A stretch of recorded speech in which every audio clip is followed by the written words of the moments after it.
వెంకటేశ్వర స్వామి నమ్మకం లేకుండానే వెంకటేశ్వర స్వామికి అన్నిసార్లు నడిచి మెట్లెక్కి దండం పెట్టుకొచ్చాడా జగన్మోహన్ రెడ్డి గారు? ఎవరో ఎందుకు నిన్న కాక ఈ నెలలోనే ఆవిడెవరో సినిమా యాక్టర్ ఒక ఆవిడ వచ్చిందంట తిరుపతి, సాక్ష్యాలు ఉన్నాయి. ఆవిడ దగ్గర డిక్లరేషన్ తీసుకున్నారా మీరు? ఆవిడ పేరే క్రిస్టియన్ పేరు, ఎందుకంటే ఒక ఆడకూతురు గురించి పేరు ఎత్తి మాట్లాడకూడదు కాబట్టి మాట్లాడట్లా నేను. సాక్ష్యాలు ఉన్నాయి, తీసుకున్నారా అని అడుగుతున్నాను. ఇవాళ హైదరాబాద్లో ఈ ఆంధ్ర రాష్ట్రంలో బీజేపీ వాళ్ళు కాదు, తెలంగాణ వాళ్ళు ఎవరో భజన చేసుకుంటూ వచ్చేస్తుంది దిక్కుమాలినతనం. నీ హాస్పిటల్లో భజన చేయి, హాస్పిటల్లో దోచుకుంటూ ఉంటారు. మీ హాస్పిటల్లో ఎవరికైనా హిందూకి ₹1 తగ్గించింది ఆవిడ? రైల్లో భజన చేసుకుంటూ వచ్చావు. మీ హాస్పిటల్ సంగతులు బాగోతాలు తెలీదా? కరోనాలో ఎన్ని కోట్లు దోచుకున్నారు మీరు? ఒక్క హిందూకి 9 పైసా తగ్గించావా? ఎవరో సలాదుద్దీన్ ఓవైసీ వాళ్ళు తగ్గలేదు, వాళ్ళు తగ్గలేదు. నీ హాస్పిటల్లో తగ్గించావా ఒక హిందూకి అని అడుగుతున్నారు. బిల్లు తగ్గించారా? ఇవాళ ఇన్ని మాట్లాడుతున్నారు. ఆంధ్రప్రదేశ్ రాష్ట్ర గవర్నర్ గారు మోడీ గారితో పాటు తిరుపతి వెళ్ళారు. డిక్లరేషన్ ఇచ్చారా ఇవ్వలేదా? ఈ హైదరాబాద్ నుంచి మాట్లాడే ఎంపీలు ఎవరన్నా ఆ రోజు నోరేమైంది మీది అంటున్నా? మోడీ గారిని ఏమన్నా ప్రశ్నించారా? నీ అంబట అన్య మతస్థుడిని డిక్లరేషన్ ఇవ్వకుండా ఎందుకు లోపల తీసుకెళ్లావని మోడీని ప్రశ్నించారా? నోరు పడిపోయిందా ఆ రోజున మీది? ఈ రాష్ట్రం కాదు నీది, నువ్వెక్కడో పరాయ రాష్ట్రంలో బతుకుతావు. ఇక్కడ హిందువుల గురించి, మతం గురించి, గుడి గురించి మాట్లాడతారు మీరు.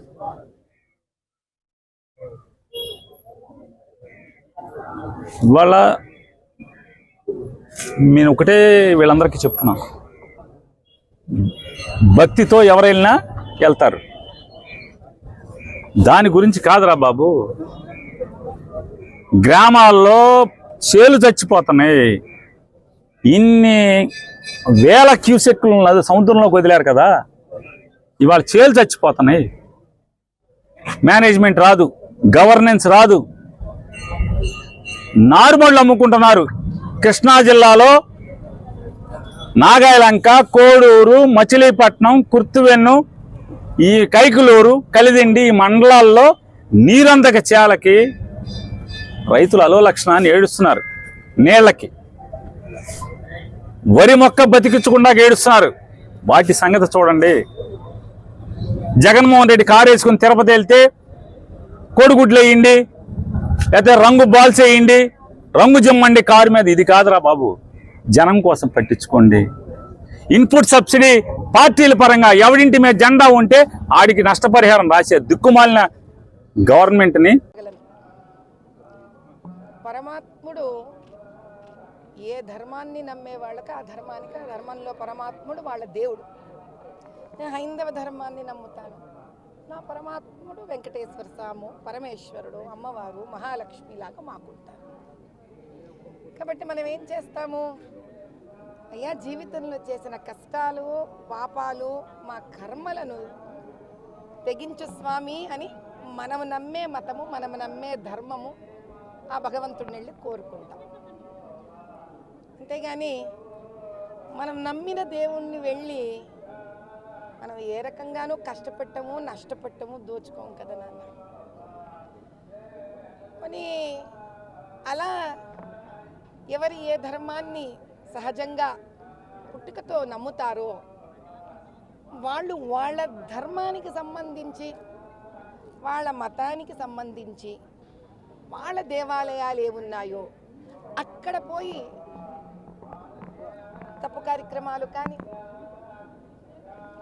దేవుడికి నష్టం జరిగే కార్యక్రమాలు కానీ చేస్తారా? ఇప్పుడు మనిషిగా పుట్టినందుకు మాకు మా ధర్మాన్ని సంరక్షించుకుంటేనే కదా మా గుర్తింపుని సంరక్షించుకున్న వాళ్ళం అవుతాం.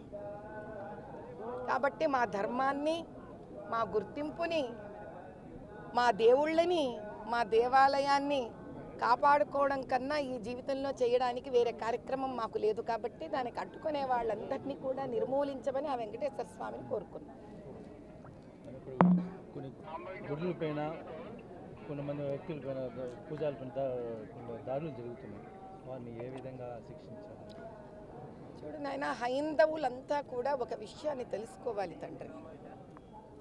గుళ్ళ మీద దాడులు జరుగుతున్నా కూడా, దేవాలయాల్లోని పండితుల మీద దాడులు జరుగుతున్నా, భక్తుల మీద దాడులు జరుగుతున్నా, ఈ భారతదేశంలో 120 పైన కోట్ల ఉన్న హైందవులందరం ఏం చేస్తున్నాము?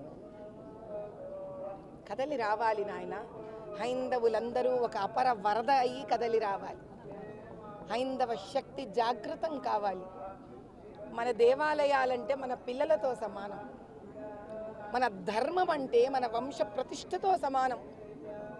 కాబట్టి ఆ దేవుడిని, దేవాలయాలని, మన ధర్మాన్ని కాపాడుకోలేని వాళ్ళం మన వంశాలను, మన పిల్లలను ఏం కాపాడుకోగలుగుతాం? తరాలను ఎక్కడ కాపాడగలుగుతాం? కాబట్టి ఇది ఒకరి బాధ్యత కాదు, మనందరి బాధ్యత అని భావించే వ్యక్తిని కాబట్టే నేను తరలి వచ్చాను. ఆ స్వామివారిని ఒకటే కోరుకున్నాను, తండ్రి నాలో కనుక ఒక ఆవగింజంత ప్రహ్లాదుడిలో భక్తి ఉంటే ఉగ్ర నరసింహావతారం ఎత్తవయ్యా, రాక్షసులను సంహరించు తండ్రి అని మాత్రమే ఆయనను కోరుకున్నాను. ఇంతటి దేవాలయంలో సనాతనంగా ఆకాశరాజు పుత్రికను కూడా వరించి పెళ్లి చేసుకున్న అపర వైష్ణవుడివి, మహావిష్ణువువి, కైలాసం నుంచి దిగి వచ్చావు కదా తండ్రి, మా కోసం శిలారూపం దాల్చావు కదా, ఇంకా సాక్షాత్తు ఉగ్ర నరసింహావతారం ఎత్తు తండ్రి, ఇక చాలు, ఈ అధర్మం మా వల్ల కావట్లేదు. రాక్షసత్వం పెరిగిన కొద్దీ దైవమే మమ్మల్ని కాపాడాలి. ఇదే కోరుకున్నాను తండ్రి.